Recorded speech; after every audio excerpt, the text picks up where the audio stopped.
আমাদের এডুকেশনের কোয়ালিটিটা কিন্তু ভালো না।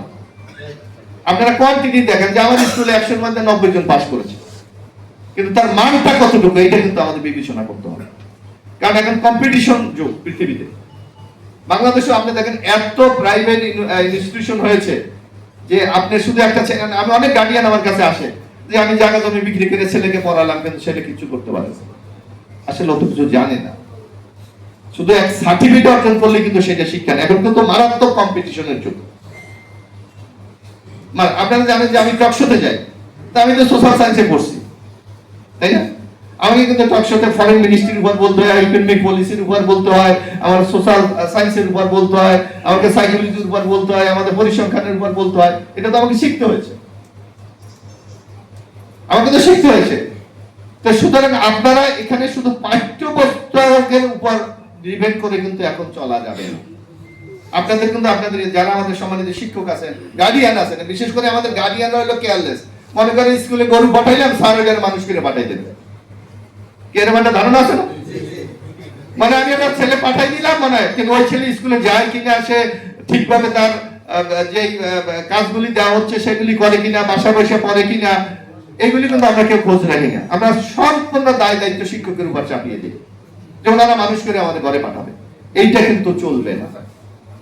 যার জন্য আমার শিক্ষার আপনার কোয়ালিটি বাড়াতে হবে, যাতে কম্পিটিশনে আমাদের ছেলেরা টিকতে পারে। আরেকটু ব্যাপার, আমাদের দুই ওসি সাহেব এখানে আছেন, আপনারাও আছেন। কলাপাড়াতে আমরা এখন একটা মারাত্মক জিনিসের কথা শুনি, সেটা হলো মাদক। এই ব্যাপারে আমার মনে আপনারা একেবারে চোখ বন্ধ করে যে এর সাথে যুক্ত থাকে, এই ব্যাপারে আমার মানে দুই ওসি সাহেবকে আমরা বললাম নো তদবির, কোনো তদবির নাই, যেই ব্যবস্থা আমরা নেবেন, আমরা এখানে আপনারা যদি ওয়াদা করেন যে সহযোগিতা করবেন, তাহলে কিন্তু আমরা মাদক নির্মূল সম্ভব। পাশাপাশি আরেকটা আবেদন রাখতে চাই আমি আপনাদের কাছে, যেটা আমি নির্বাচনের সময় বলেছি, যে একটা জনপদকে পরিবর্তন করতে হলে একক কোনো ব্যক্তির পক্ষে সম্ভব না, সবার সহযোগিতা দরকার। আমি একটা কথা কিন্তু কলাপাড়া নির্বাচনের আগে বলার চেষ্টা করেছিলাম যে নির্বাচন হয়তো একটা রাজনৈতিক দলের ব্যানারে হয়, কিন্তু নির্বাচনের পর আমরা কিন্তু সবাই ঐক্যবদ্ধভাবে থাকতে চাই।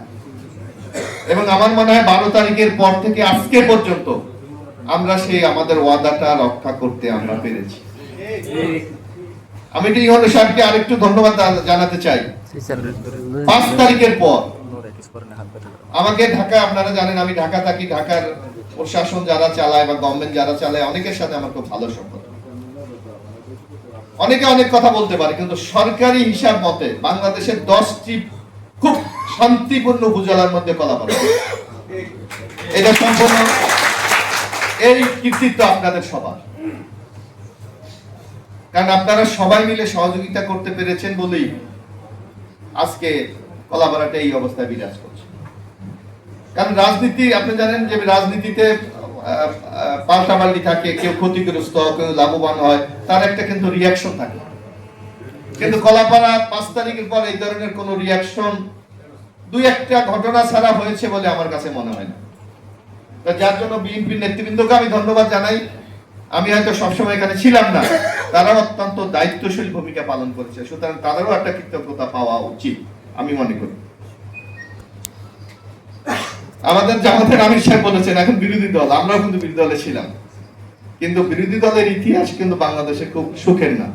কিন্তু এবার লক্ষ্য করবেন যে আমাদের মাননীয় প্রধানমন্ত্রী তারেক রহমান বলেছেন যে আমি একটা নতুন বাংলাদেশ গড়ে তুলতে চাই এবং জিরো টলারেন্স।